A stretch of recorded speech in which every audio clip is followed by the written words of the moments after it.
إن الحمد لله نحمده ونستعينه ونستغفره ونعوذ بالله من شرور أنفسنا ومن سيئات أعمالنا من يهده الله فلا مضل له ومن يضلل فلا هادي له وأشهد أن لا إله إلا الله وحده لا شريك له وأشهد أن محمدًا عبده ورسوله يا أيها الذين آمنوا اتقوا الله حق تقاته ولا تموتن إلا وأنتم مسلمون يا أيها الناس اتقوا ربكم الذي خلقكم من نفس واحدة وخلق منها زوجها وبث منهما رجالا كثيرا ونساء واتقوا الله الذي تساءلون به والأرحام إن الله كان عليكم رقيبا يا أيها الذين آمنوا اتقوا الله وقولوا قولا سديدا يصلح لكم أعمالكم ويغفر لكم ذنوبكم ومن يطع الله ورسوله فقد فاز فوزا عظيما أما بعد فإن خير الحديث كتاب الله وخير الهدي هدي محمد صلى الله عليه وسلم وشر الأمور محدثاتها وكل محدثة بدعة وكل بدعة ضلالة وكل ضلالة في النار۔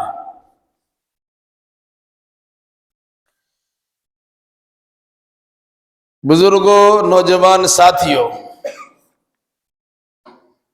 پردہ نشی ماں اور بہنوں،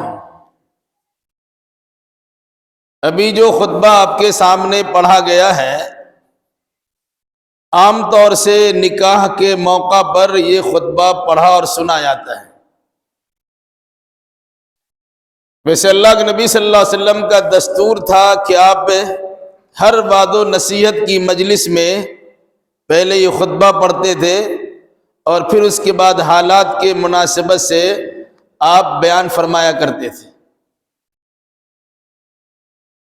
عیدین کے موقع پر بھی اللہ کے نبی صلی اللہ علیہ وسلم کا طریقہ تھا کہ پہلے آپ یہ خطبہ پڑھتے تھے، پھر اس کے بعد عیدین کے احکام و مسائل اور ساتھ ساتھ بہت سارے پیغامات دیا کرتے تھے۔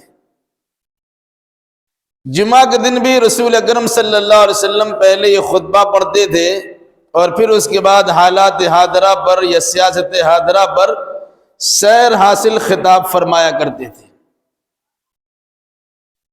نکاح کی تقریب میں بھی چونکہ یہ خطبہ پڑھا جاتا ہے،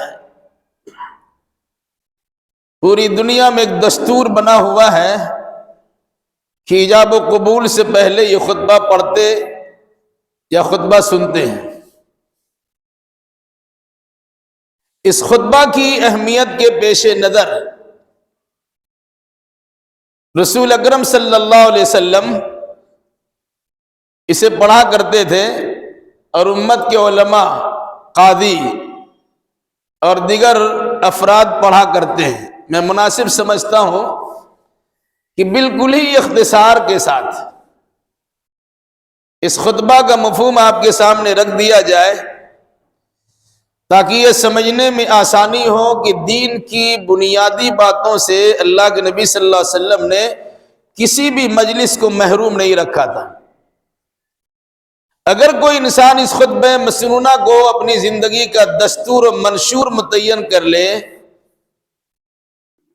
تو ایسے انسان کی زندگی کی کامیابی کی گارنٹی اور ضمانت دی جا سکتی ہے۔ اس خطبہ میں سب سے پہلے اللہ کی تعریف اور اللہ کا شکر ادا کیا گیا ہے، ساتھ ساتھ اللہ تبارک و تعالیٰ سے مدد بھی مانگی گئی ہے۔ اللہ تبارک و تعالیٰ سے معافی اور مغفرت کا سوال بھی کیا گیا ہے۔ اعمال کی خرابی سے اور نفس کی شرارت سے اللہ کی پناہ بھی چاہی گئی ہے، اور تجدید ایمان کے طور پر کلمے کا اعادہ کرایا گیا یا کلمہ پڑھا اور سنایا جاتا ہے، اشہد اللہ الہ الا اللہ وحدہ لا شریک لہ واشہد ان محمدا عبدہ ورسولہ،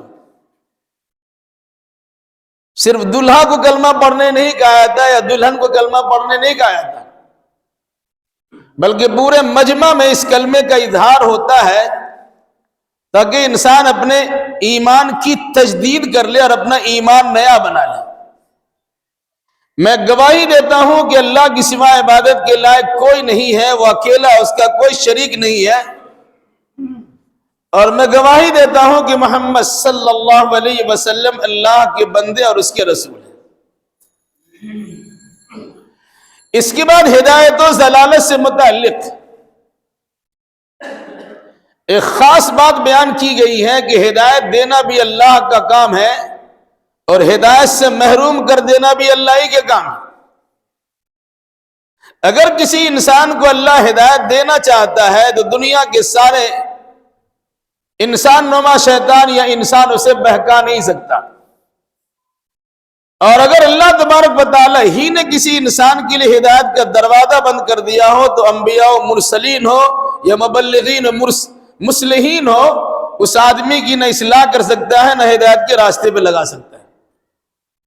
اس لیے اگر کسی کو صحیح دین کی صحیح سمجھ مل گئی ہے، اسے اللہ تبارک و تعالیٰ کا شکریہ ادا کرنا چاہیے کہ اللہ نے اپنے خاص فیضان سے آپ کو نوازا ہے، ورنہ بے شمار افراد ایسے ہیں جو ادھر ادھر کی پگڈنڈیوں کو پکڑے ہوئے اور عقیدے کی خرابی مبتلا ہو کر جہنم رسید ہونے کے لیے تیار ہیں۔ شکر ادا کرنا چاہیے اسے دین کی سمجھ مل جائے۔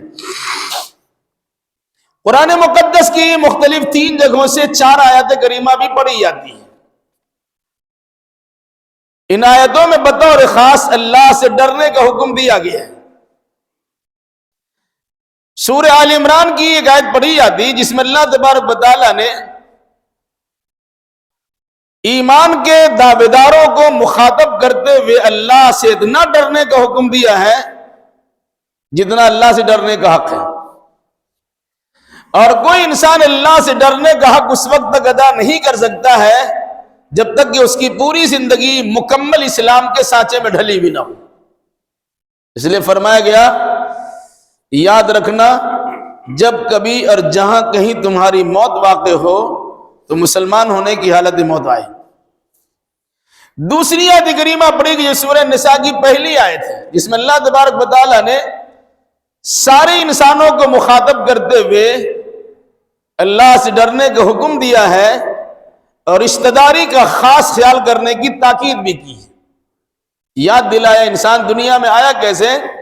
اللہ نے آدم علیہ السلام کو پیدا کیا، انہی کے بائیں پسلی سے حضرت حوا کو نکال دیا، پھر ان دونوں کے میل ملاپ سے توالد و تناسل کا سلسلہ جاری کیا، دنیا میں عورت و مرد پر مشتمل بے انتہا انسان کو پھیلا دیا۔ کہ اللہ سے ڈرتے رہنا اور رشتہ داری کا خاص خیال کرنا، اگر اس سلسلے میں کسی قسم کی کوتاہی کرو گے تو جان لو کہ اللہ تمہاری ساری حرکتوں پہ کڑی نگاہ رکھے ہوئے ہیں۔ تیسری اور چوتھی آیت کریمہ سورہ احزاب کی پڑھی گئی جس میں اللہ تبارک و تعالیٰ نے پھر اہل ایمان کو مخاطب کرتے ہوئے اللہ سے ڈرنے کا حکم دیا ہے اور ساتھ ساتھ تاکید کی ہے کہ بالکل سچ بولنا، سچی پکی باتیں کرنا، وزندار تمہاری گفتگو ہونی چاہیے۔ پھر اس کا فائدہ بتلایا گیا کہ اگر سچ بولتے ہو تو اللہ تمہارے عملوں کو، تمہارے کاموں کو سدھار دے گا اور ساتھ ساتھ تمہاری خطاؤں کو، تمہارے گناہوں کو بخش دے گا۔ اور بالکل اخیر کی آیت میں اللہ نے فرمایا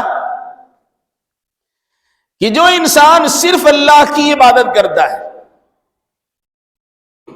اور وہ عبادت محمد الرسول اللہ صلی اللہ علیہ وسلم کے طریقے کے مطابق ہی بجا لاتا ہے تو ایسے انسان کو خوشخبری سنائی گئی، فقد فاز فوزا عظیما، ایسے انسان نے بڑی کامیابی حاصل کر لی۔ اس کے بعد خطبہ کا بالکل اخیر حصہ، اما بعد، تمام باتوں میں سب سے بہترین بات کتاب اللہ یعنی قرآن مقدس کی بات ہے۔ اور تمام طریقوں میں سب سے بہترین طریقہ محمد الرسول اللہ صلی اللہ علیہ وسلم کا طریقہ، جس کا نام حدیث اور سنت ہے۔ اور تمام چیزوں میں سب سے بدترین چیز دین میں اپنی جانب سے کسی نئی چیز کی ایجاد و شروعات ہے، جنہیں اصطلاح شریعت میں، شریعت کی اصطلاح میں بدعت کہا جاتا۔ وَكُلُّ بِدْعَةٍ ضَلَالَةٍ وَكُلُّ ضَلَالَةٍ فِي النَّارِ۔ اور بدعت گمراہی ہوتی ہے اور گمراہی کا انجام جہنم ہوتا ہے۔ یہ ہے خطبہ مسنونہ، جو کہیں کھڑا ہو کر، کہیں بیٹھ کر، کہیں آہستہ سے، کہیں زور سے پڑھا اور سنا جاتا ہے۔ اس خطبہ کے مفہوم کے بیان کرنے سے یہ اندازہ تو ضرور لگا ہوگا کہ نکاح کی مجلس میں ایک دعوتی اور تبلیغی مجلس ہوتی ہے۔ عربی میں اگر کچھ پڑھ کے سنا دیا جائے تو نہ آپ سمجھتے ہیں نہ دوسرے لوگ سمجھتے ہیں، جبکہ پیغام اس لیے دیا جاتا کہ سمجھا جائے اور اس کا عملی جامہ پہنایا جائے، اسے برتا جائے اور اس کے مطابق زندگی گزاری جائے۔ نعمت کے ملنے پر اللہ کا شکر بھی چاہیے، اللہ کی تعریف بھی چاہیے۔ انفرادی زندگی کے مقابلے میں اجتماعی زندگی ہو رہی ہے، اب ایک سے دو ہو رہے ہیں، اللہ کی مدد کے بغیر کوئی کام آگے بڑھ نہیں سکتا۔ اس مناسبت سے یہ پیغام دیا گیا کہ اللہ تبارک و تعالیٰ سے مدد کے طلبگار بھی رہا کرو۔ ہر انسان سے بھول چوک، لغزش، غلطی، گناہ، خطا ہو جاتی ہے، اس کی تلافی کے لیے مغفرت کا راستہ بھی سکھلایا اور بتلایا گیا۔ اب بدعات کے نتیجے میں، خرافات کے نتیجے میں، عقیدے کی خرابی کے نتیجے میں، شرکی اعمال کے نتیجے میں اگر ہمارا ایمان ڈیمیج ہو گیا ہے، خراب ہو گیا ہے، تو کلمہ کے ذریعے سے اس کی تجدید کرائی دی جاتی ہے، اس کے اندر کی خرابیوں کو دور کرا دیا جاتا ہے۔ اور ساتھ ساتھ یاد دلایا جاتا کہ خوشی کا معاملہ ہو یا غمی کا، اللہ سے ڈر کر انجام دینے کی کوشش کرنا۔ انسان کو جب معمولی تکلیف پہنچتی ہے تو اللہ اللہ خوب کرتا ہے، لیکن جب اسے خوشی حاصل ہوتی ہے تو بھولے نہیں سماتا ہے۔ شادی بیاہ کی تقریب بھی خوشی کی تقریب ہے، ایسے موقع پر اللہ سے ڈرنے کا حکم دے کر یہ تاکید کی گئی ہے کہ اپنی خوشی کی خاطر شریعت اسلامیہ کی دھجیاں نہ اڑانا، بلکہ خاص خیال کرنا شریعت کے دائرے میں رہ کر اپنے اعمال کو انجام دینا۔ چونکہ نکاح کے خطبہ میں ان چیزوں کی طرف رہنمائی کی گئی، اشارہ کیا گیا، ہماری آپ کی ذمہ داری بنتی ہے ہم اسے سمجھے اور اس کے مطابق عملی جامہ پہنانے کی کوشش کریں۔ اب سنتے ہیں، نکاح کی آیت میں کہا گیا جب بولو تو سچ بولو، سچی بات بولو، صحیح بولو۔ اب سنتے ہیں، دلہا سے پوچھا جاتا ہے فلاں بچی کا نکاح فلاں فلاں کی وکالت اور گواہی میں اتنے مہر کے بعد آپ سے کیا گیا، آپ نے قبول کیا؟ دلہا کہتا ہے میں نے قبول کیا۔ قرآن کہتا ہے کیا کہہ رہے ہو، ذرا سوچ سمجھ کے کہو۔ جس وقت تم کہو گے میں نے قبول کیا تو اس کا معنی کیا ہوگا؟ اس کا معنی یہ ہوگا کہ اس کی ساری ذمہ داریوں کو نبھانے کے لیے تم تیار ہو۔ مطلب جو کھاتے ہو وہی کھلاؤ گے، جو پہنتے ہو اسی اسٹینڈرڈ کا پہناؤ گے، جہاں رہتے ہو اپنی سہولت کے مطابق وہیں رکھو گے۔ اس کی خوشی بھی تمہاری شرکت ضروری ہے اور اس کے غم میں بھی تمہارا شریک ہونا لازمی ہے۔ ان سب ذمہ داریوں کو نبھانے کے لیے تیار ہو تو مجمع میں سب کے سامنے کہو کہ میں نے قبول کیا ہے۔ اور جب آپ نے قبول کر لیا، اس سے پہلے اللہ تبارک و تعالیٰ یاد دلا چکا ہے اگر اس سلسلے میں کسی قسم کی کوتاہی کرو گے تو اللہ تمہاری حرکتوں پہ کڑی نگاہ رکھے ہوا ہے، اس کو اپنے سامنے رکھنا۔ اس سے پہلے اللہ تبارک و تعالیٰ یاد دلا چکا ہے کہ انسان موت سے ضرور دوچار ہوگا۔ نئی زندگی کی شروعات میں موت بھی یاد دلائی جا رہی ہے تاکہ انسان کوئی ایسا عمل نہ کرے جو خیر محتاط ہو، احتیاط کے علاوہ کوئی کام ہو جائے۔ تو محتاط زندگی گزارنے کے لیے یہ سامنے بھی رکھا گیا۔ اور ان تمام چیزوں کے ساتھ ساتھ کتاب اللہ اور سنت رسول اللہ، قرآن اور حدیث، اللہ نے دو ہی ہاتھ دیا ہے، تیسرا ہاتھ نہیں ہے۔ تو پکڑنے کے لیے یا تو قرآن ہے یا تو حدیث رسول اللہ ہے۔ اللہ نے آپ کو دو پیر دیا ہے، اگر ایک پیر اٹھتا ہے قرآن مقدس پر عمل کرنے کے لیے تو دوسرا پیر آپ کو اٹھنا چاہیے حدیث رسول پر عمل کرنے کے لیے۔ اللہ نے دو کان دیا ہے، اگر ایک کان سے قرآن مجید کی تلاوت کی سماعت کرتے ہیں تو دوسرے کان سے حدیث رسول بھی سنیے۔ اللہ نے ناک میں دو سوراخ دیا ہے، اگر ایک سوراخ کے ذریعے سے قرآن کی خوشبو محسوس کرتے ہیں تو دوسرے سے حدیث رسول کی خوشبو محسوس کیجیے وغیرہ ذالک۔ تو یہ پیغام دیا جاتا کہ سب سے بہترین بات قرآن کی بات، سب سے بہترین طریقہ محمد الرسول اللہ صلی اللہ علیہ وسلم کا طریقہ ہے، لیکن اس کے ساتھ بطور خاص چیز کی طرف آپ نے رہنمائی فرمائی ہے کہ دین میں اپنی جانب سے کسی نئی چیز کی اگر ایجاد کیا جائے تو بڑا خطرناک ہے، اور اعمال کو اکارت و برباد کر دینے والا عمل ہو جاتا ہے، جسے ہم بدعت کہتے ہیں، جس سے انسان گمراہ بھی ہو جاتا ہے اور جس کے نتیجے میں جہنم رسید ہو جائے گا۔ اس لیے ہمیں قرآن و حدیث کو لازم پکڑنا چاہیے اور بدعت و خرافات سے ہمیں دور رہنے کی کوشش کرنی چاہیے۔ یہ ہے نکاح کے خطبہ کا ہلکا سا مفہوم۔ اخیر میں ایک بات کہہ کے بات ختم کرتے ہیں۔ عام طور سے دیکھا جاتا جب نکاح قبول کرا دیا جاتا تو دلہا سے کہتے کھڑا ہو کے السلام علیکم، بظاہر اچھا لگتا ہے لیکن یہ ثابت نہیں ہے، اس لیے یہ بچہ تو کھڑا ہو کے سلام نہیں کرے گا۔ ہاں، ہماری آپ کی ذمہ داری ہوگی، ہم ان کے پاس پہنچیں گے اور مبارکبادی کی وہ دعا سنائیں گے جو دعا اللہ کے نبی صلی اللہ علیہ وسلم نے اپنے زمانے میں دلہا دلہن کو دیا تھا۔ آپ دلہا کے پاس موجود ہیں، انہیں ملیے، مبارکبادی پیش کیجئے۔ دلہن کے پاس وہی جا سکیں گے جو ان کے محرم رشتہ دار ہیں۔ کیا مبارکبادی ہے؟ بارک اللہ لک وبارک علیک وجمع بینکما فی خیر۔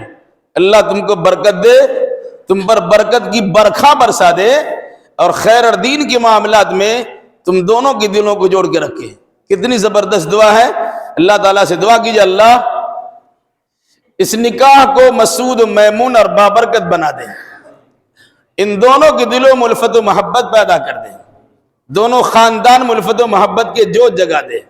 ان دونوں کے ساتھ ساتھ ہم سبوں کو زندگی کے تمام تر شعبہ جات میں کتاب اللہ اور سنت رسول اللہ سے مکمل رہنمائی حاصل کرنے کی توفیق ارزان نصیب فرما۔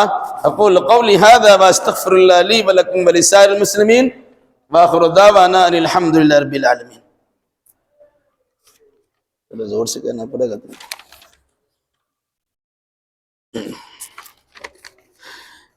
دلہا کا نام ہے محمد آصف شیخ، ان کے والد کا نام ہے شیخ فیروز۔